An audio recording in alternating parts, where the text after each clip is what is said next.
right, Chrissy Chaos. We're here. We're here. Michael Shane Cannon is here. John the Father Grady is here. Vito Baby Mouth Calise was here in a walking boot, which he's going to explain to us. I don't even want to ask him why he's in yet another walking boot. And he just asked right before we started if he could quickly run to the bathroom. I said, you cannot run, sir. You have a fake bootleg on your... It's also the biggest thing I've ever seen. Like, he's got a size 15. Bro, a 15 boot? 15 shoe, so the boot has to be a Shaq size deuce. I don't understand how a guy keeps getting injured when he takes the bus to the gym. Like, I can understand if you're jogging to the gym, you're riding your bicycle to the gym, you're getting on a public bus to go to the gym on a daily basis. Why are you always hurt? He's got to stretch at the stop. Yeah. He's got to warm up proper. He can't come off cold off the M35. Dude, by the way, I know, well, hopefully John will post a picture or video of this. John is really growing out his curly hair, and he looks like he's in the IDF. I was saying, right? It's like Kanye 808s and Heartbreak, the mullet. Dude, you have IDF hair.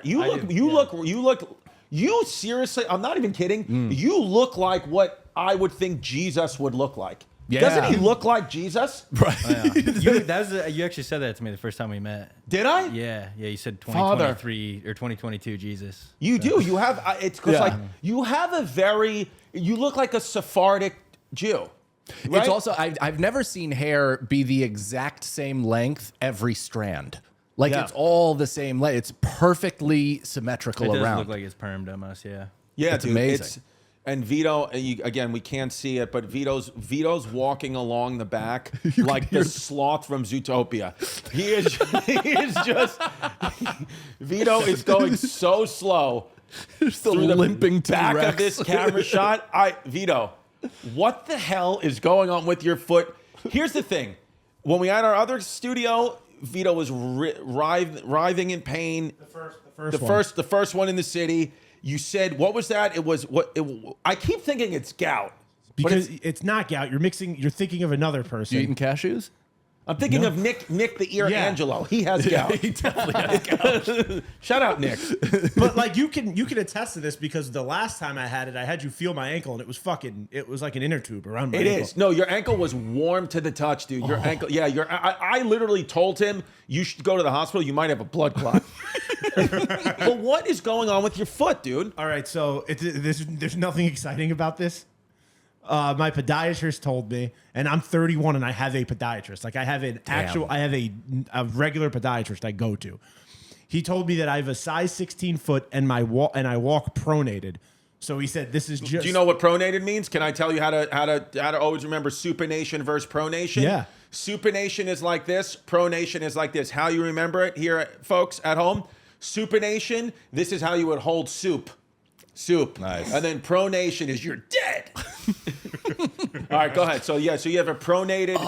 That looks like what your foot and calf might look like. Yeah. So and he basically said that because my foot is large, there's more, and pronated, there's just room for error. And he was like, this is just gonna happen to you like once or twice a year. Could they have fixed this? Like slapped you in some Forrest Gump shit, or like why can they break it back? I have no idea. He didn't go that far. I've been like to so many doctors because like this happens once or twice a year, and it's so painful. Like I get out of bed and I can't walk. And the only thing that gives me relief is like wearing this because like it takes pressure off so I'm able to walk around. But like, I just have to fucking do the alphabet with my ankle. Have you told people to do that? Uppercase, lowercase, 3 times a day. And then pick up marbles with your ankles. Another one. Now let me ask you a question. With a big boot like that, are you going to be the guy that still goes out to the barn with skinny jeans on with the boot? Not at this age, but I used to. You had no problem going out with a boot, a cast. I didn't give a fuck. Crutches. I used to go to the gym with this and not really give a shit. So is this? Oh, this is your owned boot. Like you own this. My you don't rent it out. podiatrist gave it to me and was like, "You're just going to need to hold on to this." Wow. So what I want to do too for the podcast fans is when you're finally done with it, will you sign the boot and we'll sell it on Patreon for like $5? I'm going to need it a year. Oh, that's right. In perpetuity. Wait a second. So you're saying there's no type of shoe lift. There's nothing that they can do. This is just your feet are so messed up that he's saying that they're just going to pretty much break once a year. He said that I can get orthotics, like orthotic soles that could help. And I could do some PT stuff, but like, it's just Right. There has to be a fix, dude. That looks like a deck that's like about to buckle. Does somebody have music on? Jasmine, we can hear the music. Is she standing right there? She's probably like coming in from the garage. Jazz, we're going to get demonetized because we can hear your spin music. She's definitely got headphones on. Oh my God, those are my headphones. Oh my! Intentionally blocking us out. Yeah, it's so ridiculous. Yesterday, by the way, my Jasmine. I meant to say my mom, and Jasmine. Thank you for turning it off. Does she still have the headphones on? No, I think she just skipped the song. Oh, Jazz, we can hear the music. You're going to demonetize the YouTube. Huh? I have a YouTube because of you. Damn. Okay. Fair point. It's definitely not me. But me and then Jasmine was hysterical laughing in my face yesterday. We were driving, me, Jasmine, and my mom to Lazy Boy in Long Island. Shout out Lazy Boy. My mom wanted to get a new couch set, so I had to drive her 2 hours out there just so she could get a Labor Day deal. But my mom was talking, and we were talking about how my stepson at the pediatrician, and then my mom said that I went to the pediatrician till I was 23 years old, that the pediatrician had to tell my mom and me that they can't treat me anymore and that I need to go to like an adult doctor. And the way Jasmine was like hysterical laughing just in my face was like just insane. I mean, that's like from Forgetting Sarah Marshall. Where he's like, doctor, I'm worried I didn't use a condom. He's like, Peter, I'm a pediatrician. Bro, because I feel like when is the proper age to stop going to the pediatrician? Probably right. I mean, I would assume you go to college and then you probably find an adult doctor, or maybe you go to the pediatrician on breaks. I didn't go to the doctor from the time I was like 18 Not at till all. recently. Last time I went to the doctor, it was a pediatrician. Really? Yeah. You have not been to the doctor as an adult?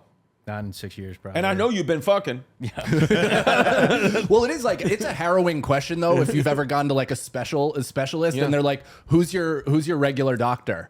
I'm like, I haven't been to a regular doctor. Yeah, that happened to me today. Dude, what happened? I went to the podiatrist to make an appointment for tomorrow before I came here. And they were like, oh, what's your primary care? And I said, I don't know. And they said, what about this name that's listed here? I said, yeah, just go with that. Yeah, okay, yeah. Oh, wait, let me tell you something funny. When I was a kid, I went to the doctor with my mom at like 13 or 14. I hated going to in by myself because I was morbidly obese, and they'd always say mean stuff to me. What would they say? Would they be like you're gonna die? Like, They would be like, you are far too large. We might need to put you on medication. Like, you were the original Ozempic? I was giant. I never went on it though. I refused to. Right. Nice. Oh, Good for you. they had types of medicine like that for childhood obesity back then, 20 years ago? I don't know if it was Ozempic type stuff, but maybe they had stuff that would like curb your appetite or stuff like that. Or maybe they might have been like, you need to go on medication just to regulate, like not even lose weight, just to like regulate. It's probably What like a year form of Adderall. What year were you born? 92. Oh my God, dude. That's crazy. He was like 10 years old, like a 9/11, things Yeah. like you were a little kid. Yeah, I was. I told this on Bennington. But 9/11, I had a genuine fear of Osama bin Laden. Like I thought bin Laden was going to break through my window. Being in the same room as me must be really difficult. First of all, the only problem I have with that statement is that you're saying bin Laden. Can you say bin Laden? Okay, Jesus. Yes, Bin Laden. Bin is Laden. amazing.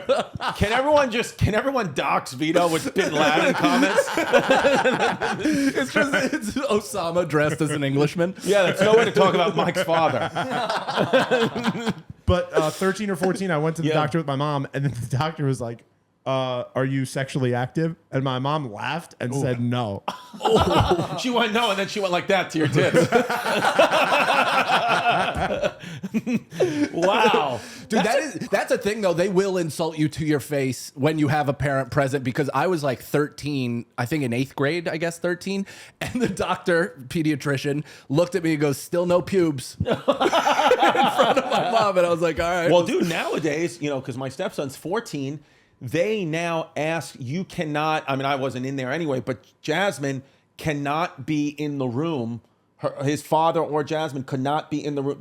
You have to leave. So Jasmine, they were like, you have to like, because we do bring all the kids in at the same time. So they do, Delilah, Violet, whatever. And then like, okay, you guys you know, got to leave for him. So I was like, of course, me, I get that. But they were like, he was like, the doctor was like, no, you as well. Who's To the Jasmine. doctor? An exec from Nickelodeon? Yeah. And she was like, why? And they were like, well, he's 14. Like, we need to ask him some questions the parents can't be around. And she was like, I don't feel comfortable with this. And he was like, it's the law. So she left, like, you know, like we went, and then she just put her ear to the door. And was like, what is this little motherfucker doing? But it is interesting because I asked my mom about that. My mom was like, I remember being in the room with you, like, for like when you were like older. Like, I think that might be like a new law that you can't be Is that in general checkups? And they're probably asking like what's going on at home or anything like that, I guess. But I remember my mom was in the room with me when they broke my nose back into place, and she's been traumatized about it ever since because they'd put a needle up my nostril and injected the site and snapped it back and then pushed it back into my face. How did you break it? Basketball. I tried something and ran directly into somebody's shoulder and it pushed it under my left eye. That probably could have like genuinely killed you. Probably. And my coach was like, get the ball, pussy. And I like looked up, just swiped my nose, and just blood poured all over the court. I'll tell you what, man. Nowadays, having a kid, because are you pointing at something? No. Okay, John just went like this to me. That's an IDF symbol. Yeah, he just made it was. I don't know like what the hell he was doing. I thought he was pointing like someone's behind him, like a ghost. But then I always remember You are the most distracted, like easily distractible podcast host. I'm like Anchorman. I'll read what's on the prompt. Anything that happens. But my mom was saying, because this is a thing that's going on now, I guess, because like social media, whatever, like kids, like 9-10-year-old kids will like, you know, because they all have cell phones, will like call, like a parent will yell at them and then they'll call Child Protective Services. Oh, yeah. Like it happens a lot. And my mom said when I was a little kid, I had all these bruises on me from like baseball, like getting hit with like baseballs or like whatever, just being a kid, but they were like all over my arms. And we had a doctor's appointment like on Tuesday, Monday night. I like wasn't getting out of the bathtub. I was just, whatever I was doing, I just wouldn't get out. I was just shampooing my hair over and over and over again. And she was like, get out of the tub. And I wouldn't do it. And she grabbed me by my arm and like pulled me out of the tub. And I was like, I'm calling the cops. So I said that. And then and then she was like, you know, do not do that. Like, that's not a funny joke, whatever. And I was like, you know, being like an emotional little kid bitch. And then the very next day, I go to the doctor for like a checkup, and the nurse was like, Christopher, where are those bruises from on your arm? Where are those bruises from? And then she said I kind of like wasn't like listening. I was like playing with my cousin. My cousin and I would go in together. I was like playing with my cousin, horsing around. So she grabbed me by my face, the nurse, and was like, Christopher, tell me where those bruises are. And then she was like, my mom was like, I had this moment where I was like, he's gonna like think it's a joke and say that, and then I'm going to get arrested here. And she was like, and it felt like an eternity, but then she was like, you just went, baseball. With your face smushed between. Baseball. And so, but she was like, it's one of, back then, you know, there was no way for you to even, you know, the steps like that it took to get in touch with someone for Child Protective Services was a different thing. Yeah. Now, I remember learning about that though, and that was a palpable threat to throw at my parents. Yeah. Like I would routinely be like, I'm calling CPS. Yeah. All the time. My dad was like, good, we've been looking to get back to 2 kids. Yep. He's like, we want you out. Yeah. I was like, all right. I thought getting hit was so normal as a kid that I actually almost got my mom in severe trouble. Oh, arrest them. Because they were like, have any of you been hit? And I just was like, yeah, I was like all the time. Yeah, right. I was like constantly. And then I got pulled into a room with like a guidance counselor in like 3rd or 4th grade. And they were like, how does she hit you? I was like, depends on the day, depends on the situation. Right. And luckily my aunt worked at the school. And they went to my aunt, was like, hey, is this true? Because I was also like a shitty kid. So they were like, is he lying? And then my aunt was like, yeah, that's never happened before in his life. Right. So, but you would get pummeled. Oh, dude, my mom, I had a single mom. So like she would like, you know, like she would have to fucking take care of business. Vito, tell us the truth. Are you in a walking boot because your mom hurt you? Just like Adrian Peterson taking a switch on his legs. Vito's like 6'4", 250. He goes to the gym every day, and his mom's like this little lady. She just throws him down the stairs. Still to this day. Could you imagine his mom throwing him down the stairs? That'd be fantastic. Listen, when I go into a wine store, I feel stupid. I don't know what a Bordeaux is, a Malbec, a Maybach. I have no idea what's going on. I'm like, just give me wine. My girlfriend sent me into the store to buy wine. I don't know which one it could possibly be. And I was thinking, I'm always just going to feel like an idiot every time I go in a wine store. I don't know how to pronounce anything. I don't know what's happening, what's going on. I don't even like cheese that much. So why am I drinking wine? And then I said, there's got to be a solution. And then some of the best things come to you when you're naked. I agree with that. When you're just naked, like the way God intended you to be. And Naked Wines, the company Naked Wines, showed up at my door. I love Naked Wines. Can I tell you why? Yes. By the way, this podcast is sponsored by Naked Wines. Absolutely. And also, I am maybe one of the worst socializers ever at a party, especially when it comes to talking wine. There are people that are much more sophisticated and cultured. Naked Wines comes with the info that backs up where your wine came from, what it means, what it makes you feel like, all that stuff that really makes you seem like an interesting person. Yeah. Naked Wines. One day I remember, here's the thing. Let me tell you this. Naked Wines is a subscription service that directly connects you to the world's finest independent winemaker so you can get award-winning wine delivered straight to your door. The other day, I told Jazz, I said, Jazz, I'm naked at the door. And she's like, ran over. She's like, oh my God, you can't be. And then she saw I wasn't naked. I was just holding a box of Naked Wines. And then we had a laugh, and I turned around, and she realized I was wearing assless chaps. That one bombed. Naked Wines believes that great wine is an experience, okay? It is an experience. So is seeing me naked. It's an experience, and they're all about helping you connect with your friends, family, and community over a shared bottle of wine. That's right. Naked Wines has been around for over 15 years and funds over 90 independent winemakers around the world. So you're not giving your money to big vino. You're giving it to the independents out there. Yeah, a little vino. Don't forget, you can pause or cancel at any time. So just because you've got a trip coming up doesn't mean you can't enjoy Naked Wines before or after that much needed vacation. So join the Naked Wines community and head to nakedwines.com/chaos for 6 bottles of wine for just $39.99 with shipping included. Beautiful. That's nakedwines.com/chaos for 6 bottles of wine for only $39.99. And listen, if you're going to sit here and tell me that you can't afford $39.99, what I'm going to tell you is, you know what you need? Wine. We're both concert guys. Yes. We love going to concerts. You just went to Pitbull. I saw Green Day. Yeah. They were incredible. I'm trying to get into Sabrina Carpenter because my daughter's obsessed. That's why. I'm not. How do you get ticks? I only use the GameTime app to get tickets to concerts and sporting events because it makes it faster and easier. And even if you don't buy the tickets right away, the prices on the GameTime app actually go down the closer it gets to the show start time. Killer last minute deals, all in prices, views from your seat, and the lowest price guarantee. GameTime takes the guesswork out of buying concert tickets. That's amazing. So I bet you will find a pretty good deal for Sabrina Carpenter. I bet you I will. I bet you I will.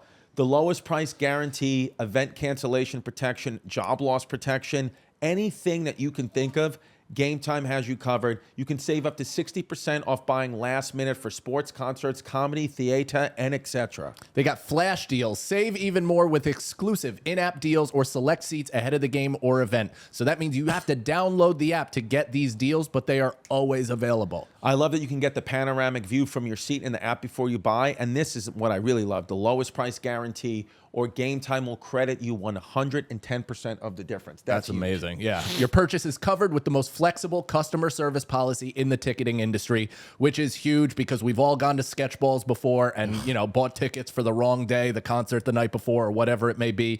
GameTime actually protects you with its ticket coverage. Download the GameTime app, create an account, and use code CHRISSY. That's CHRISSY. Use code CHRISSY for $20 off your first purchase. Terms apply. Again, create an account and redeem the code CHRISSY, CHRISSY, for $20 off. Download GameTime today. Last minute tickets, lowest price, guaranteed. Yeah, man. Have you ever raised your hand back to your mom? Because you didn't get hit though, right? I didn't. My mom told me that when I was 16 or 17, and this correlates probably with the time I took a cycle of Winstrol. I don't honestly even remember this. She brought it up yesterday. She was like that. She was like screaming at me because I'm sure I was being annoying, wasn't doing anything, and I like got in her face. Yeah. Like got in her face and like chest bumped her, and she fell back into her bed. Yeah. And she was like, "I'm going to tell your father." I was like, "Do it." And then I don't think she did, or maybe she did, and I don't remember what happened. Because there was a story I told on the Steve-O's podcast where my dad punched me in the face just once, but I don't think it wasn't that time, because there was a time I called my mom a bitch, and that's when I got laced. Dude, my mom chased me up. She used to just whack me all the time with her hard Irish knuckles. Yeah. And she was chasing me up the steps, and I turned in the same way to be like, "Hey man, I'm 15. I'll belly up now. Yeah. I'm a big boy." And she threw hands. I caught her hand, caught her other one, and like kind of like threw him back and was like, "Get the fuck out of my face." Yeah. And then she screamed for my dad, who literally just lumbered, sprinted up the stairs like a circus bear, smashed through my bedroom door, and just welted me up. I mean, honestly, beating the kids, I mean, I know we live in a time now where like you can't do it. I don't want to hit my kids because I don't want them to be aggressive, but it's like, I wouldn't, if I saw a kid going ballistic and being ridiculously kind of disrespectful to their parents, and this mom just slapped them in the face, I wouldn't care. I'd be like, that's probably better that they get slapped around a little bit. There has to be some fear in a kid. Did any of your teachers lay hands on kids in high school? Yes. So yes, the what I got, not anything like direct hand to the face. I would have a teacher in high school who, if you fell asleep, he would wake you up, and then he'd be standing there with two erasers full of chalk and clap the erasers in front of your face.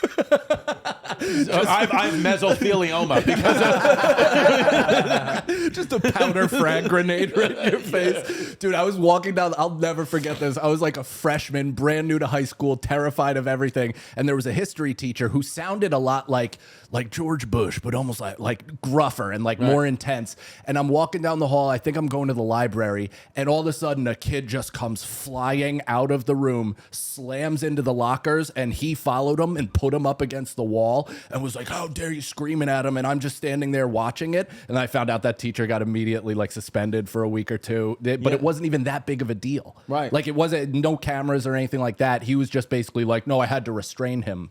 So Right. therefore, he probably got off the hook. I don't know how, like, it's got to be like insanely hard now for teachers to do their job, because it's like, what are you going to do?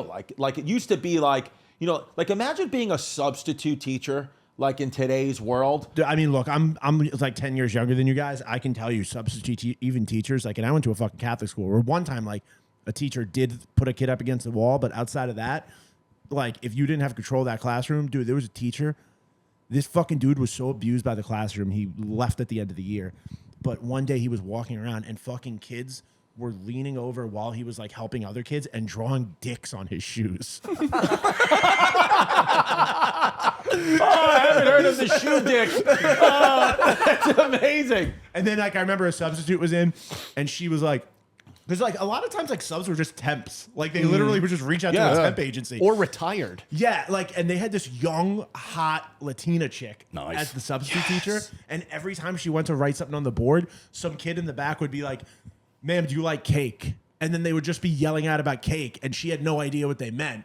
And like, they were just fucking like yelling out shit. They were making faces behind her and all this stuff. And I was just like, this woman didn't fucking want to come here and do this today. No. We had a sub that was like 65, if not 100. Like, he was just so old, but he came from the Bronx. He had retired, and he spoke in a Transylvanian accent. Like, that was his whole substitute thing. He's like, "No, I'm from Transylvania." That's and it's supposed to, I'm sure it made like some kids in the Bronx laugh. And we just absolutely berated this dude so badly for a week that after like, a couple days, he's like, "All right, fine, guys." Like, just started talking. It's like, "I've just had enough. Please leave me alone." And to break somebody of their character, it was really, really Dude, there was a satisfying. substitute teacher once. I can't believe I've forgotten about this. There was a substitute teacher once, and it was almost like the gods gave us this gift. Like, it was like almost from a movie, how perfect the timing was.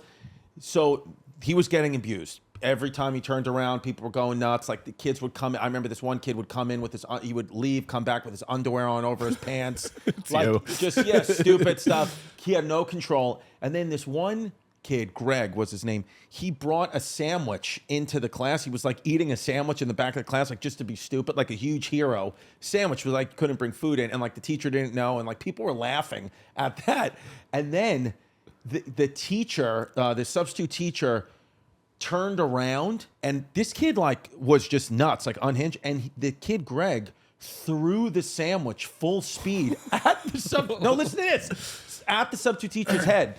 So he's turned around, and then the substitute teacher, just without it, like again from a cartoon, went down. He had dropped a piece of chalk, went down to pick up the chalk, and the sandwich slammed over his head. And at that time, because we went to school in Queens, on Queens Boulevard, right like at the exact second that the sandwich was going to hit the board, obviously making a really loud noise, a humongous 18-wheeler Mack truck was honking its horn on Queens Boulevard. Wow. So he didn't hear the sandwich hit the wall. God. And then, but the sandwich then stuck on the blackboard, and he had turned around and was going into his lecture with a fucking ham sandwich hero stuck to the board. And we were dying, like couldn't even believe how funny it was, where he had no idea what was going on. I guess he just assumed that we were laughing at something. We were laughing the whole class, and it was one of the greatest moments ever, like in memorable, and I can't believe I just am remembering now. And that went on for like 5 minutes, and then he finally turns around and right on the board, and he goes, "Oh, you guys were laughing at the sandwich." Dude, there is nothing that will bring a class together like a moment like that. I had a math teacher named Mr. Mullins in 8th grade who was like 400 pounds, if 100. And he would write on the board, and his fupa would rub off the lesson, and he wouldn't even recognize it. So he'd just write all the way down, and he'd turn, and he had like an equation written on his front butt. Yeah. And we're all just absolutely dying. Yeah. He had no idea. And then finally he looked down and just kind of shuffled out of the class to clean himself up. Dude, I went to an all-boy Catholic high school for the first 2 years, and they let girls in. But my sophomore year, right before they let the girls in, this teacher, Mr. K, he was hilarious. Like nothing's funnier than a fart, right? You rip a fart, dying laughing, a silent but deadly dying laughing, whatever. So it was like June, I feel like, or maybe May. It was warm out, but like somebody farted, like dying laughing, and he was like, "Guys, like enough, like this is immature," like, and he never really yelled at us, right? He was like, "Enough, it's like immature, like stop, like there's going to be girls coming into the school next year, like don't act like that, like a fart, it's whatever, it's human bodily function, like you have to focus, whatever." And then he had us do like a writing assignment, and we had like these wooden chairs, like we sat in wooden chairs, and he had a wooden chair, a desk, and we're doing this writing assignment, and he lifted up his leg and let out like a cartoon, like fart, just looking at all of us dying laughing. And then he went like that, like touchdown, and we all started losing our minds. And then and I couldn't believe it, like I went home and told my mom about like how much I love this teacher, and she's like, "I'm gonna write a letter, like that's not okay," like but now when I think back, like that teacher, I'm 40 right now, that teacher was probably 30 years old, in charge of the class at that time. So he was like, "I'm kind of almost like as immature as you," and I've never seen a teacher do that, like rip a fart. And then we loved him, like, and then actually, to be honest with you, we listened to him more from that moment on, the last month of school, than we had the previous 6 months. Of course, then he's one of you. Then you're like, "Oh, I have full respect to this guy." Yeah. That I went to, my mother-in-law works at the high school that I went to. Right. So I went back and visited, like, I think last year, and I saw a teacher that was definitely like 24 years old when I was 14 in high school. Right. And I remember she was hot, and like everybody was like super excited that she was our teacher. And we were such troublemakers. My friend Asher just took off his shirt one day when she was writing on the board, turned around, he's just topless, sitting there in the class. I told her that her butt shook. No, I told her that her butt shook, like when she wrote on the thing. And this is like, how the hell does she even field that? It's her first year on the job. She has no idea. Yeah, that's a felony conviction today, for real. And but she was a child. She was 24. That's fucking nuts. Does she still look good? Yeah, nice. Yeah, she looks good. So I had John pull up this video. This principal actually recently got suspended from his job for what he did at a pep rally. Let's see. I haven't seen this.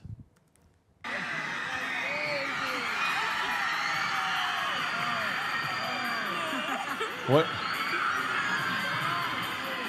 That's the principal in the chair? The principal's in the chair.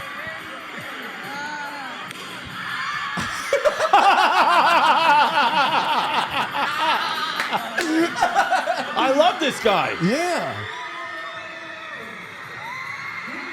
Well, that's where it gets a little much. Yeah, when you start. Yeah, well, the problem is everything's fine until you start blowing the mascot. I still actually don't have an issue with this if I was a parent in the school. Does it get crazier? No, that's it. That's the... So what was the main problem? That he shot the gun off like his dick, or that he was blowing the mascot? I guess I think he was shooting. giving a lap dance. by the- Yeah. Giving a lap. He got a lap dance from the high schooler, and then he gave a lap dance to the high schooler and blew confetti semen all over the mess. I mean, it's funny, dude. It's a great bit. who complained, right? Like Just the most no fun having parents it's on earth. it's like really annoying. Like Jazz and I deal with it like with parents in a group chat, like who complain about teachers. It's like they're young. There's some principal got placed on administrative leave, Jazz, because he was getting a lap dance from the mascot. And When then, you say it like that, it sounds okay, do we have sound footage of justified. Jazz's face? Can you just watch this and tell me if you think that this is an issue? Tell me if you would have a problem. Let's say that our kids are in high school and the principal does No. this. Is this an issue? No. Honestly, look at this. I feel like the kid should be in trouble. Speaking to the mic. Hold on. This is fine so far, right? Jazz is Hey, smiling. but this is high school. It's high school. Look, but this is the All part. right, Look, these look, kids look. are doing much look, worse look. at this point already. He like blew confetti. He like blew a confetti load, and then I mean, this, that's a little crazy. and then he's pushing down, and then he kind of Like, gets down. It looks like oh he's my about to, God. you know. That's the spot. okay. That's the He moment. he just kept going. Yeah. Okay, but Just do you took think it he should way be too- suspended? Can you speak it to the mic? No, Don't raise it. I don't think that he should be suspended. What are you doing? What are you laughing at? Why are you looking Because at me like don't that? raise the mic. I want I you to. can't. I want you to get down like the principal. The fact that the bottom of his bare belly is poking out the Yeah. shirt, that might make it worse. Mike, let me ask you a question. Yeah. Did you know that there's a nutrition plan that doesn't just help you lose weight? It actually has been shown to lower your biological age score. No, but I need it. Okay, well, I'm going to tell you what it is. It's called Prolon by El Nutra. And here's the craziest part. It's a fast, because you know I love fasting. Love it. That includes food. What? A lot of these fasts say don't eat. Prolong is saying you can eat. Full disclosure, I've been afraid of any diet that includes fasting because of this thought of not eating for the extended periods of time. It Yeah. used to sound really tough to me. I started to do the fasting. I've talked about it a lot. But when I found Prolon by El Nutra is a fast with food, I was like, I can stick to this. This is what I want to do. I told Vito about Prolon El Nutra, and he jumped up for joy and he broke his foot. That's why he's in a cast. Guys, Prolon is a revolutionary plant-based nutrition program that nourishes the body while making cells believe they're fasting. Researched and developed for decades at the University of Southern California Longevity Institute and backed by leading U.S. medical centers, Prolon helps promote healthy blood sugar, support cardiovascular health, and reduce abdominal fat. But Prolon isn't a diet. Prolon is a science, baby. Science based on Nobel Prize winning discoveries in medicine. It's unlike anything you've ever experienced. It all starts with Prolon's 5-day program, snacks, soups and beverages, all designed to keep your body in a fasting state. And right now, you will get a sweet discount. John, what's the site? Just scroll down. Yeah, here we go. Right now, Prolon is offering Chrissy Chaos listeners 15% off, 15% off their 5-day nutrition program. Go to prolonlife.com/chaos. That's PROLON life.com/chaos for this special offer. That's prolonlife.com/chaos. Listen, I did the 5-day program, and I got to be honest with you, I feel better because, number one, it's not a diet, it's science. I got to eat. It was awesome. Jawline's looking good, too. Pronounced. Thank you, baby. Prolon gave me a pronounced jaw. We're all about protecting our family. That's why I take jiu-jitsu classes twice a week. That's why I have different types of sages around to ghosts. I have ghosts in the house. Crucifixes at every doorway. I do things to protect my family. That's why Jasmine sleeps with a baseball bat. I have things that I do to protect my family. But the number one way I think I can protect my family is with life insurance. It's big time, man. For me specifically, I'm worth way more dead than alive. 100%.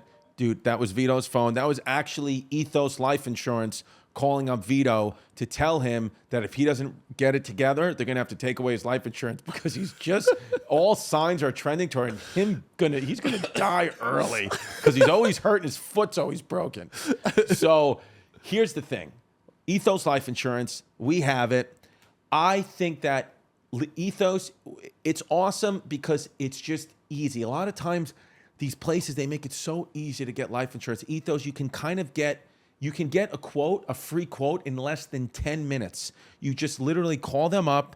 You explain to them what's going on. It can be done all online without a medical exam. Which is huge because any other, I've heard from other people that they have to go through just hoops galore, doctor visits, all these things, get notarized letters and then submit them. And sometimes they can't, they don't read them. It's all bad news. Dude, this is easy. No medical exam required. Just answer a few health questions, 100% online, 100% done online, and you get the rate in minutes. Right now, if you want to get, and all you have to do is answer a few health questions, get a free quote in less than 10 minutes. All you have to do is go to ethoslife.com/chaos. That's ETHOSLIFE.com/chaos. Answer those questions, get the free quote, and then tell us what your quote was and tell us what some of those questions were. Yeah, let us know. It's term life policies also from 10 to 30 years of coverage, and it starts as low as $10 a month. What's better than that? Save time, customizable coverage to fit your needs and budge. Plus, you can start your policy instantly. And like we said, no medical exam required. I mean, that was pretty bad. Speak it to the mic. I'm tying my shoes. That was pretty bad, the way he just continued with like the whole load thing and then getting down on his knees. You think that's an issue? You would place him on administrative leave? You wouldn't think that's an issue. Well, you would.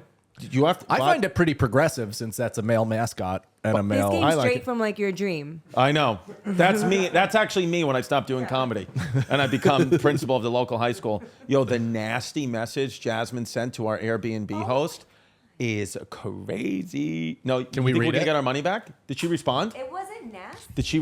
Wait, hold on. Let's see if she responded. Did she respond? Is it like a Korean Yelp review? No. Just go right for it. Did she respond? So we kind of spilled some juice Tell her the story. on a carpet at an Airbnb, right? It was like apple juice. I threw water on it. Right. Bunch of water. There was no vacuum to like dry it up, so it left like a water stain, right? So I was like, all right, it's fine. It's not going to stain. She's like, all right, you owe us $450 for this carpet because it's stained. It's not coming out. Meanwhile, there was a dead squirrel by the pool. The deck was like rotting. There was no coffee machine. Like there was like all these. There things was no vacuum or way for us to clean up the stain. it. Right. And what else? And then we requested money for like the pool heater back because we didn't use it. Whatever. And they were anti-Semitic. They weren't. Anyway, but- she's asking us for money, and we're like, I don't think we should pay like that whole. We'll pay some of it, but not the whole thing. Well, and also a cleaner is like half that. Yeah. Like, But she's saying that they she need to wants us replace the rug. Right, of course. Yeah. Let's It see sounds what her. like the vacuum wasn't there intentionally. Yeah, right. It's like Yeah. I'm not paying for your ugly like carpet. Oof. Okay, here we go. Oh, she wrote back. I'm going to read her response. Hi, Jasmine. Thanks for the note. I understand the issues, and hopefully we try to resolve it Thank as you. well. Sending a new coffee machine right now. The rug was tried to be cleaned by our cleaning lady. We could have gotten a professional cleaner, but it takes $350 for them to show up, and it may or may not work, which is why we didn't get a professional cleaner. The refund, we agreed, and we're planning to send it back before the issue came up. All being said, I think $250 is okay. We will incur the rest of the cost. Okay. Again, wasn't meant to Cool. cause disruption to Victory. you. Time away, but just trying not to incur costs we're not expecting. You can please send over $250 and I will close out the issue. I'm going to write back, fuck you, you stupid Yeah. bitch. Okay. You would never. You would, And then, and my message was nice no, to it her. was. You know what I do listen, too? Because we have like, I'll write like if I send like if I have a problem like Airbnb, go. like this is not okay, whatever. I put at the end of the message, I put Jasmine. I gotta go get Violet. Why? I also hate that when people are like, don't worry, I'll send a new coffee machine. Thank you very much. Can you see it in the bags in my eyes? Oh, yeah. We've been on the podcast for 45 minutes. We haven't mentioned Mike's special or his baby once. All right. Tristan, did you get your avocado sandwich? You want to give us one word in your first day of high school. How can you describe it? One word off camera into the mic. Can you give one word? You want to tell them about my fart yesterday? Oh God. Tell the fart. No, the fart that I ripped yesterday for Tristan as a goof even surprised me. I was on the 3rd floor. Jasmine and my mother heard it down here. What did you think it was, Jazz? A cat? I thought you made like a cat sound, like a big cat sound. Like a big cat sound, like a growl.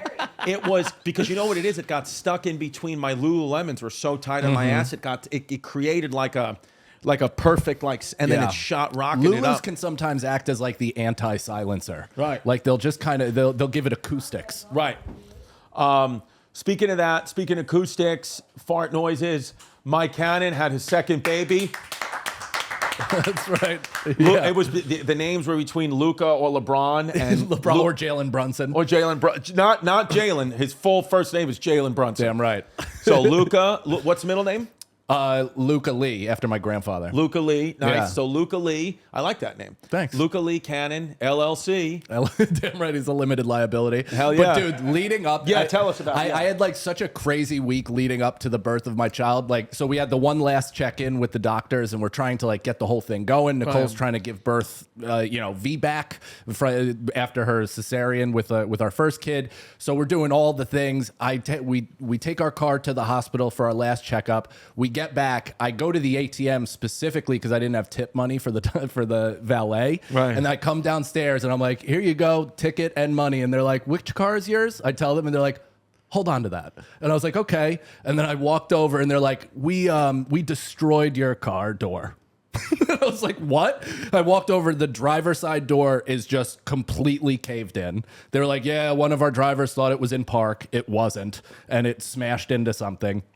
And so basically, like with a week left, they're like, so you take it down to this place, this garage, they'll fix it up for you. You'll rent a car and then we'll incur the cost. And I'm like, every single thing right now has to be handled by you guys, and I'm not doing anything. And I was trying to remain calm, and you know me, I have like harebrained fucking hair trigger temper and all that shit. I know. Anytime anyone's like, "Do you think Mike has anxiety?" I'm like, "He's been fully gray since he's 28." Especially lately, it's just been super ramped up. So I feel like I'm just like vibrating inside my body at all times. And Nicole has never once given me a green light to express my anger. She always gets terrified by it. She's like, chill out, which is totally reasonable. I look over at her as these guys are explaining what's happening, and she literally was like, go ahead. Like she goes, go. Yeah. And I fucking snapped. I like let loose on the dude, let loose on the doctor. Meanwhile, the guy in the scrubs was like super nice, had blood splattered all over him. So he like just came from a surgery. Yeah. The guy in a suit was like pretty pompous and just dismissive and shit. But we got it all handled, whatever. It's another chore to do on the way to having a baby. Yeah. We get home, I think a day later, a tree in our yard that Nicole has pointed out as a problem since we moved in. I'm like, you're fucking, no way. What are you talking about? I know trees. That tree ain't going nowhere. Yeah. I'm downstairs working out, and I hear like an atomic bomb explosion to the point where our house like shakes almost like off the foundation. It was insane. And I just came upstairs, and literally 3 feet outside of the kitchen where Nicole was standing, that tree came down and fell directly next to her. Like crazy. Boom. Like if she was standing there, would have killed It her. would have killed her immediately. Yeah, it would have probably gone through both floors of the house. Like it was a huge fucking tree, and the sound of it was just like So I've it never just heard missed anything her like house it. by 3 feet. By 3 feet, dude. God. It was so, and I'm assuming that like shot the baby. It completely negated any effacement. It shot the baby directly right back up her uterus because we ended up having a C-section, all that stuff. So. We end up scheduling the C-section, all of that, and so when we get there, I don't know if you knew this, but I didn't know this. They give the C-section, and right away they're like, "Oh, there's an issue," which is the most terrifying thing you could possibly hear as soon as you see your child outside into the world. And I guess with like labor, because she never went into labor, with contractions that like help squeeze the fluid out of the lungs and stuff like that Of the baby's lungs. of the baby's lungs. And so this is a pretty typical, I guess, C-section thing that I just was not aware of. And they're like, the heartbeat sounds faint. It sounds like it's behind like a lot of fluid. We're not sure what's going on.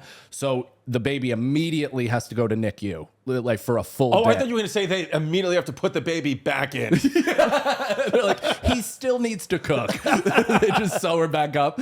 But yeah, so so we're like, without our son for the first 24 hours of birth. Nicole had to like press this button that played a lullaby to like announce the birth of the child, but we're all like being wheeled down the hallway without the baby. So it's like this ominous basically sad, really sad moment. And we're just like, what the fuck? And then you two are like happy, smiling, like these people are insane. They just lost their baby. Nicole's on Dilaudid, just having the time of her life. I'm panicking.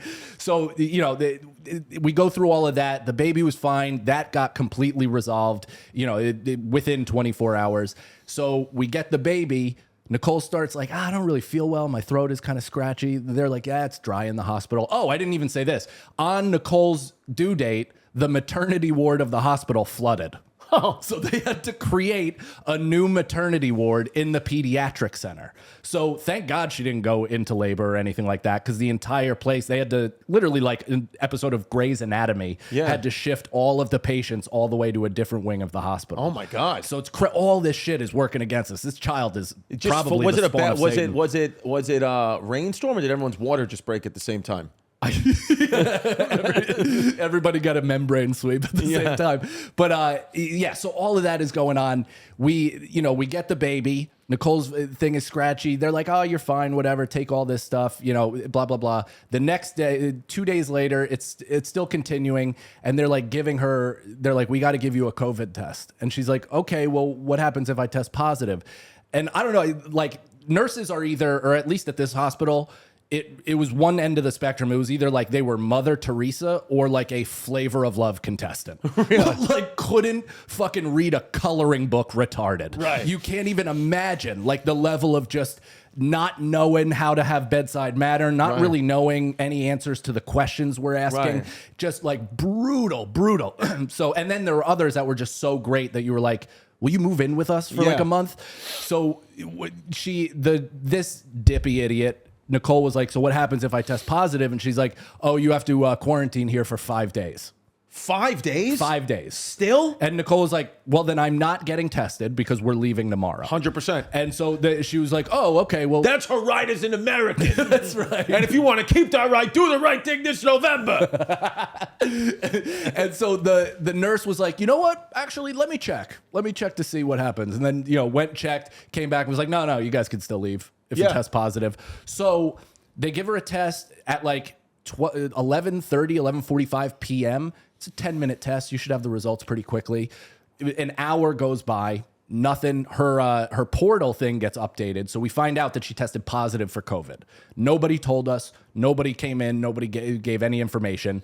At like 12:30, 12:45 a.m., a doctor in a full hazmat suit, like visiting E.T. when he was sick. That kind of like scary, almost space suit, just like walks in and is like, stay away from your kid. Like told Nicole, you can't be near your kid. She's like, I'm breastfeeding. They're like, you got to put a mask on. Where's your fucking mask? We're like, we didn't even find out she was positive until 2 seconds ago. Yeah. Nobody gave us a mask. We don't know what's going on. This woman is like, so brutal in the way that she's talking to Nicole and just like, this is a virus, like it's fucking April of 2020. Yeah. Intense, not giving any kind of reassurance, not even giving any kind of information. Right. Just really like shaming the shit out of us, acting as though it was our fault. Meanwhile, she probably got it in the hospital. Yeah. So all this, whatever. Oh my God. We go through that night. Nicole is on, she just gave birth. She just got magician assistant cut in half. Yeah. So she's like I dealing. hate this doctor so much. I guarantee if I went on that doctor's Instagram, she's got a picture of herself covered in I voted stickers. 100%. I just know it. Oh, she was a big pots and pans lady. Probably. Look probably at Vito. Vito's going back, deleting his Instagram posts. He's like, I voted pictures. She definitely has so many TikToks of I'm a savage, like during 2020. God. Yeah, she's the nurse. She's the type of nurse Joe DeRosa was right about. Exactly. Yeah. Exactly. I actually thought a lot about DeRosa when I was there because I was like, man, if anybody really nailed this, it's him. Yeah. So she's like monotone, not kind at all, no bedside manner. To the point where she's gone. I'm more or less like being the point person for the baby during the night because Nicole is limited in her movement and now is like terrified to be near the baby. Right. Has no idea that if she breathes in its direction, if it already had a breathe, he already had a breathing issue. Right. So it was like terrifying, and so we get through the night barely.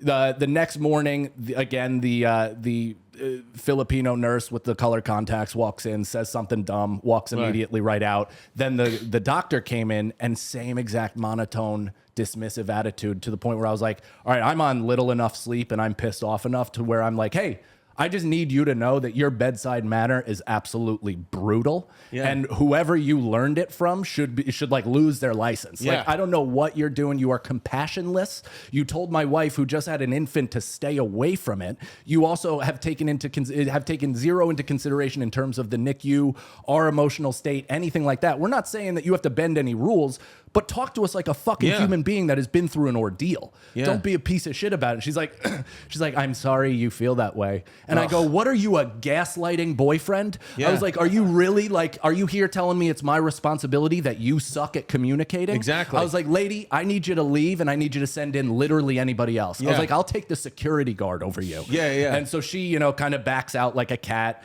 And then we get through the rest of the day and she's supposed to do our dismissal. And she just immediately handed it off to another nurse and another doctor had come in, and they're not wearing hazmat at all. They're wearing like a mask half around their nose. Yeah, they don't it's- give a shit. And they're like, listen, even during the height of the pandemic, newborns weren't getting COVID. She was like, this is anecdotal. It's not proven. But, we thought they were the same as old people in the sense that they were really susceptible because of their underdeveloped immune system, blah, blah, blah. But we were literally almost trying to give them COVID, and they couldn't get it. Yeah. She's like, again, not a fact, anecdotal. And I was like, just the sheer, you just providing context and any kind of backup, to what you experienced. Thank you for being a Right. human being, and thank you for approaching Right. us in that way. And then, of course, so it's just a crazy hospital ordeal. We finally get dismissed, the whole thing. And then now it's great. Like, everything is good. It's far less shocking. I don't know if you felt that way, but with my first son, it felt like I was being taken under the earth by exhaustion. Yeah. And that was just now my life. Right. Whereas this, I kind of know, all right, this phase ends. This is how that I'm supposed to feel. So it's like, okay, eventually, I'm getting taken under, but the shark lets go eventually. Yeah. You know what I mean? So Yeah. it's been a lot more manageable in that sense. And then, crew has started kindergarten Yeah. at the exact same time. I then had to pick up my car. It's like all this Yeah. shit. My brother-in-law left his stupid fucking luggage here, so it's my job to ship it back to Chicago for him. It's like all Right. these goddamn things Well, mixed up. and the main question we're all thinking is he circumcised? He, you know what? Did you film it? I don't know if I wanted. I had a bit about that on Life Begins, and it's kind of like it was intentionally joking about circumcision, and those people are so fucking in. Oh. Hi. Wow, it was your first day of school. How was it? How was it, honey? Did you make any friends? No. You didn't Just make like any Daddy. How was it? How was her first day? What did she say, Jazz? She didn't really say things. She said, The teacher said she did fine? She's smiling. You did it? I love you. Congrats. Awesome shoes too. Mike had a baby. Do you want to eat it? No. Oh. All right, baby. Daddy's got to just do a little podcast. Wow, I need you in the front row of all my comedy shows. Now you're mocking me. I mean, she's having the best day ever. Best time. I could already tell. Jazz, what did you think? What did you think when you picked her up? What are the vibes? Are we going to stay in this school? How's the teacher? stay in the school, but she could have been friendlier. She could have been friendlier. Okay. She could have been a little friendlier. I love that. I love it. All moms, that she could have been friendlier. This teacher was dealing with 15 3-year-olds she's never met before, who have never met each other, who don't know what the hell's going on. And then she literally is like, she could have been a little nicer. Could have smiled. Could have smiled. I could have dealt with that. She had a whole conversation with another parent about how the kid did, and with her, she's like, she did fine. Yeah, well, probably because the other parents are like bringing her gifts. They're like, hi, you're standing there like this. What? You're putting on mommy's lipstick? Stop laughing. Dude. But the circumcision thing Yeah, is they circumcision, are an intense group of people that really graphically decide to talk about your child's. But wait, so you did it or you didn't do it? We did, yeah. You did it? Yeah. Was it here's the thing. painful? For the kid? For the kid, no. They apparently have no memory, no whatever. I'm sure there's a lot of people out there that are going to disagree. I'm not interested in hearing your opinions. I'm circumcised. My son is circumcised. I'm not leaving a hood on my other son, so he's got a different dick than his brother and his dad. I recently got uncircumcised. You stretched it out. I was circumcised, and then Jasmine wanted me to, reapply it. So I put the foreskin back on. Jasmine had foreskin in her bag. Would you weld turkey meat to the end? Jasmine. there was a. Is that your excuse for your old hanky balls now? Is that what we're saying? If you, excuse me, Are you sagging? I am sagging. Yeah, Damn. my Brendan Sagalos. By the way, name of this episode is Old Hanky Balls. She said hanky. Do yours hit the toilet water? They don't hit the toilet water. You don't steep? No, they don't hit the toilet water yet. They are old and veiny. Steep your tea? Yeah, dude. Mine are actually like disconcertingly close. Like I'm cold at all times, and they just are. I have one wildly longer than the other one. Prove it. Dude, every once in a while, I'll forget what a vas deferens is and feel around and be like, I have cancer. Oh yeah, vas deferens. That's what they snip when you get a vasectomy. Really? Yeah. I almost asked for it in the room because they had the scalpel out. I was ready to go, dude. Yeah, just you wanna ready to clip it. You want to get couples vas? I would get a couple. I would get a vasect. I Yeah. would do that on camera. You ever get nervous with shorts with your hanging balls? Ooh. No, I've never. No, actually. You? It's because you don't wear boxers. I got You keep them. I got some low hangers, and when I wear shorts, like I'll wear short shorts. I'll always wear bike shorts because I get afraid that they're gonna pop out. I've been watching. I'm catching up on the last season of Curb Your Enthusiasm. Have you seen it? No. You seen it? Oh, I know which episode The you're talking episodes about. when he's got there. Larry basically figures out that like if you're like in trouble, like or if you want somebody to do something for you or really get out of trouble with anything, just wear shorts and sit like this, and your balls start to hang out, and then people are like, oh, just go do whatever you want. It's like, and so like in like Curb Your Enthusiasm form, like it just keeps building and building, and then he uses it to like get out of something big, and then it bites him in the butt later. The first time I saw one of my friend's dicks was that accidentally. He was just sitting like this. It was like 5th grade, full boxers, and I was Yeah. like, everything is sticking out. Yeah, dude. you're just full. Looks like a newborn mouse is in your shorts. It is so funny, like the human body, like how like compact and like V-shaped and like nice a vagina is, and then how truly like it's basically like your inner. It should be inside your body. Like that's like it's like having like your gizzards out. It's a skin Like chandelier. a dog, right? Like Yeah, exactly. Are you circumcised, John? I'm circed. Yeah. Nice, dude. Vito. I am circumcised. You want to hear something crazy on my bachelor party? Me and John were both amazed by this. The hoodies outweighed the non-hoodies. Wow. Interesting. Were they younger? No, it was a mix of Latinos and Russians and Okay. and then I think one just no, I think he was on our team. Right. I'm not gonna fucking put people's names out.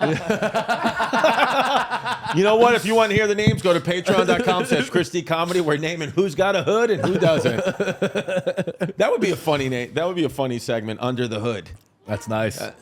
Dude, Violet, we're doing the show. I know a girl who told me the first time she ever felt an uncircumcised one.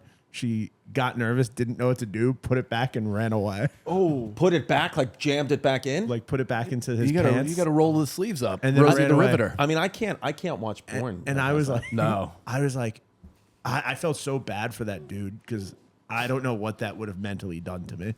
Right. If a woman actually like ran from your penis. Put it back, Yeah. and then ran away. Yeah, it's disgusting. I mean, it's. You're on her side. You're like, yeah. I Well, agree. no. To get it put back is bad because that's like it's like if you're dirty, like I guess that's different. But like, yeah, that kid, like, she's never gonna go for that penis again. No, I mean, you ever do it in high school? Like you're hooking up in high school after a basketball practice or something because you're just a filth bag, and you can literally like see the green smoke puff out right beforehand. Yeesh. Dude, John's face. John. Dude, I was watching. So on Netflix, I'm watching the show Worst. They have Worst Ex Ever and Worst Roommate Ever. Jasmine's like, she's like concerned of how much like true crime I'm watching. Because I'm watching it and taking notes. Yeah. And so she's just like, stop watching this, whatever. But the worst room, one of the episodes I saw recently on the Worst Roommate Ever. This guy, he killed his roommate, and then I thought this was gonna be you, by the way, when you lived on the Lower East Side. Oh yeah, with that couple. Yeah, dude, I thought they were gonna be wearing you at some point. 100. Yeah, that the guy. You live with a couple? I did in like 2011 in a 1-bedroom flex. So Chris had a fake wall up, and it was. I mean, I think there was like not termites, but there was Roaches. like roaches. I would all turn over on How'd the you the light. find them? First of all, like, did you know them or was this like a Craigslist? Oh, a guy that I was working with lived with them. He was friends with them, and then he moved out.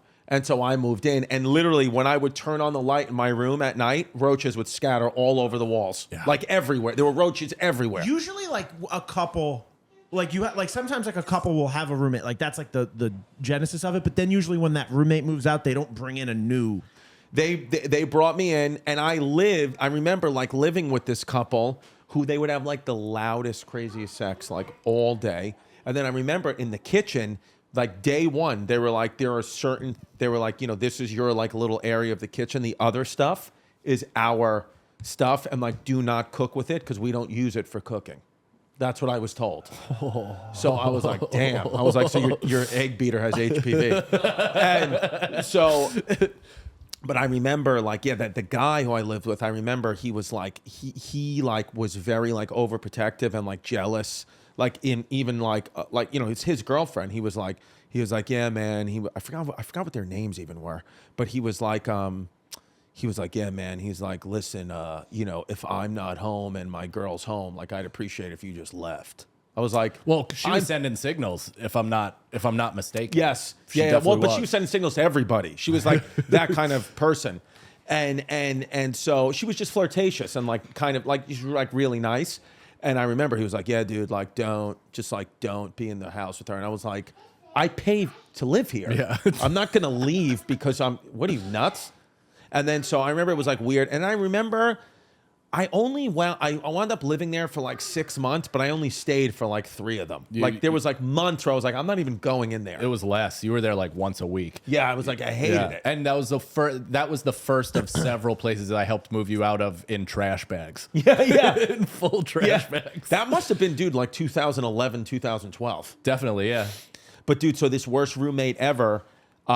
So this, he kills this roommate. Most of them are about like murder, but he kills this roommate, and and he's she had found him on Craigslist, whatever, and the family was always like they liked him, they didn't like love him or whatever, and then they said he's Korean, so he goes so like they interview him, like you hadn't heard him talk yet.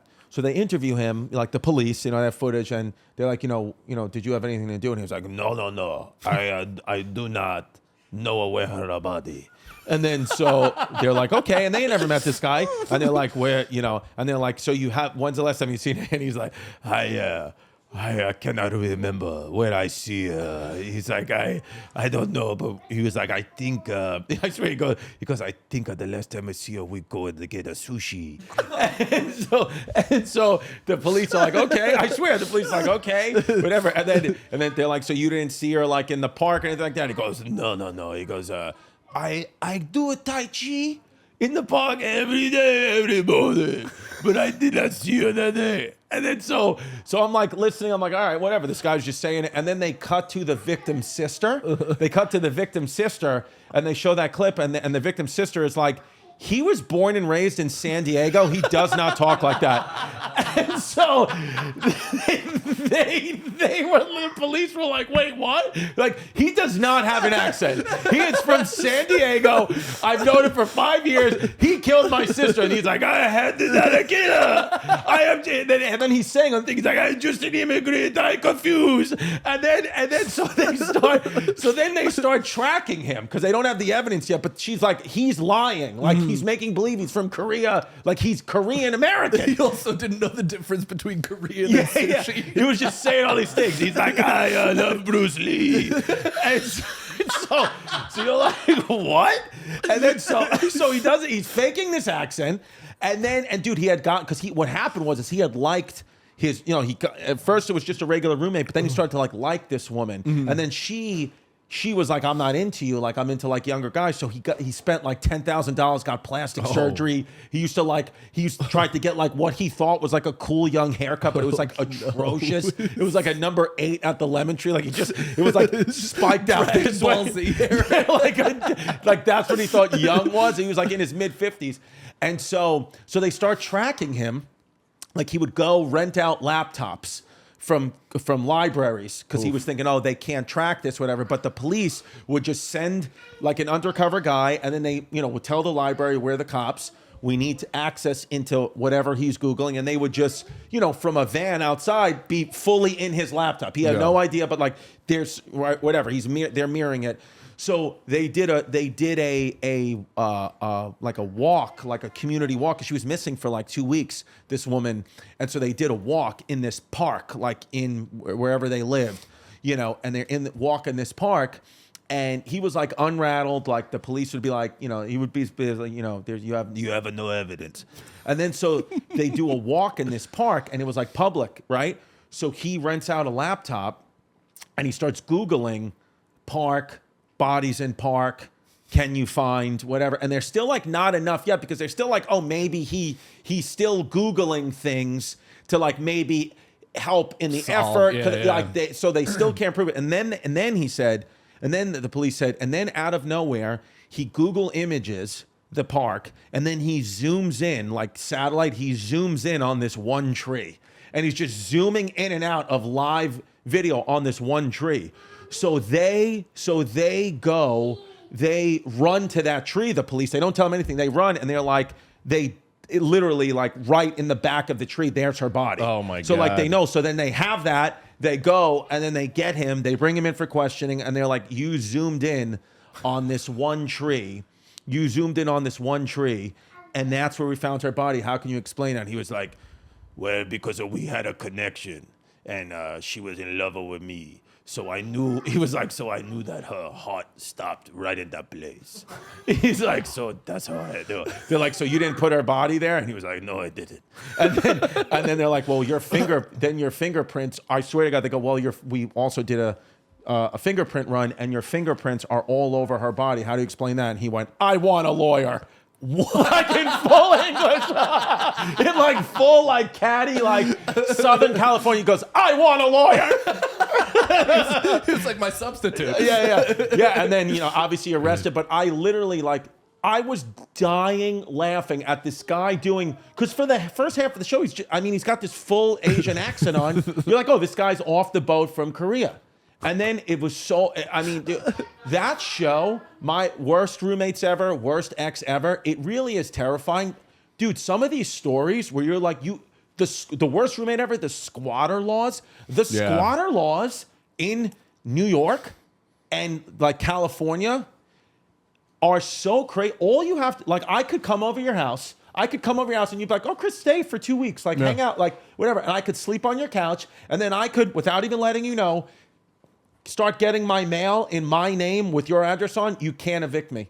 You can, but you have to go through months of lawyers, and then it takes like a year to evict me, and you can't do anything. That's happening all over the place, dude. Right? It's nuts. There was one case I saw. I was like, oh, this is actually smart. This guy's like a serial squatter, like a real like piece of shit. He winds up eventually killing himself. What the hell was that? Oh, okay. Thought there was an earthquake. He winds up eventually killing himself. But dude, the guy squatting in this woman's apartment. She was like needed a roommate on Craigslist, and he's being awful, like piece of shit, like will not leave, and the things that he hate. So basically, she kind of got smart and was like, well, the laws don't protect me; they protect him. Yeah. But this is still my house. He's squatting in it, but since I'm the owner of the house, I can do whatever I want in my house, and he's got to deal with it.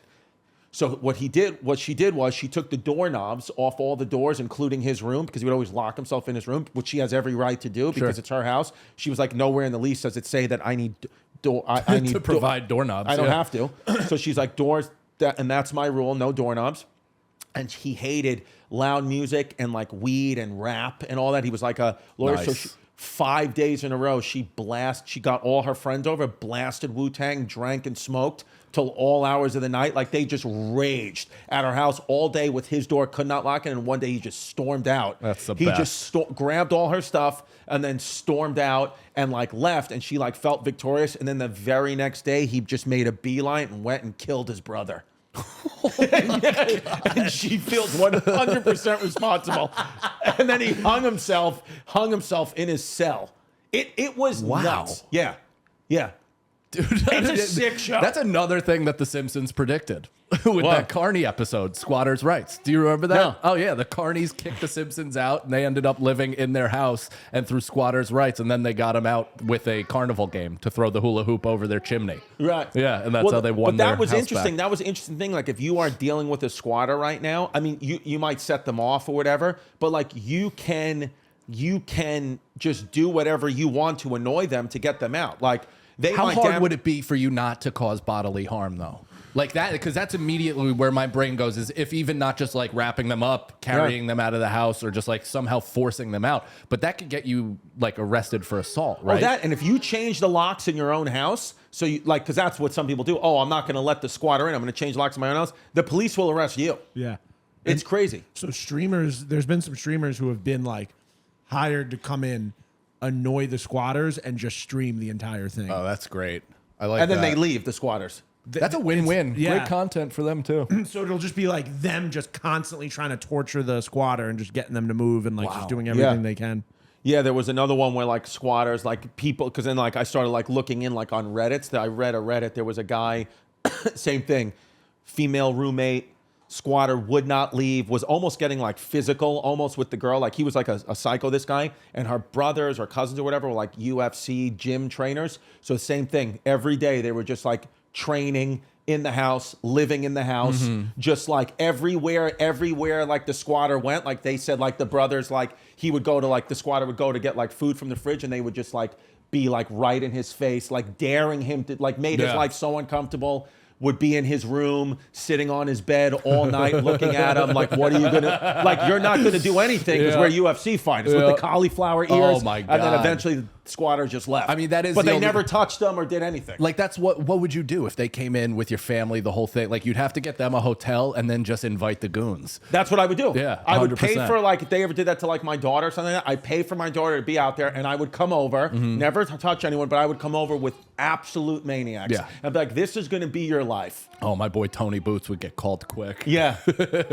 Dude, last night, Mike Cannon special debuted on my YouTube, youtube.com/ChristyComedy, Traumatized Animal. Unbelievable. Crushed from start. I'm telling you, here's the thing. Mike annihilated so hard. Vito and John were there. Mike annihilated so hard at that comedy club that I was starting to get upset. I almost pulled the plug on the microphone because I was like, you're not going to outshine me. And no, dude, you crushed, murdered. How do you feel? I mean, I feel awesome, and I want to get it across how grateful I am and appreciative of the opportunity from you because, you know, I've been producing my own specials, putting them out on YouTube, and there's one line that we did Friday Night Pints together, that Barstool show. Oh, yeah, And KFC, this one line years ago that Chris said that was very just true. He's like, it's like, that is Mike Cannon's career. He destroys and nobody ever hears about it. So that has just been reverberating back in my head. And I the fact ruined that- your life. No, not at all. It's true. But the fact is, you also are then one of the only people that have really tried to lift me up and help me out and provide me with a platform. You've been so generous with your fans, a lot of whom hate me, but some of whom like me. And I think stand-up wise, that's a separate ball game. And I'm pumped, really proud of the special and appreciative and course, man. so grateful, man. Yeah, dude. It's so go watch it. Go share it with you. The thing is, the beauty about YouTube is whether this thing gets 1 million views, 10 million views, 10 views, it's an amazing product from start to finish. He crushes. It's the camera angles are great. So like if you really like it, just share it. Share it because that's what can help. You know that's what this is. This is grassroots stuff. So just share the special, and if we find out you watched it and didn't share it, we're gonna come squat in your house. That's the bottom line, dude. Yeah, that's exactly right. And I do think it's a really strong hour. I think it's my best one. Well, and that's I'm why I excited. think like no matter what happens with the views on this, it's like this is your best special. You should be proud of it one way or another. Yeah. One way or another, it's like you have amazing content that's out there. And the beauty thing about YouTube is like it's up there forever. Like, you know, some of these other things, it's like it's great to get a Netflix special, whatever, but then it goes off the platform. Yeah. This is not. This is up. No, this is up for you guys. So, and again, yeah, I'm appreciative of you, the fans, everybody. Share the shit out of it. Yeah. Let people know. Nicole Lyons, she directed it, crushed. Amazing. Yeah, Yeah. very excited. And yeah, man, it was at it's a great special. So it's out right now. It's right there at the top, pinned to the top, youtube.com/ChristyComedy.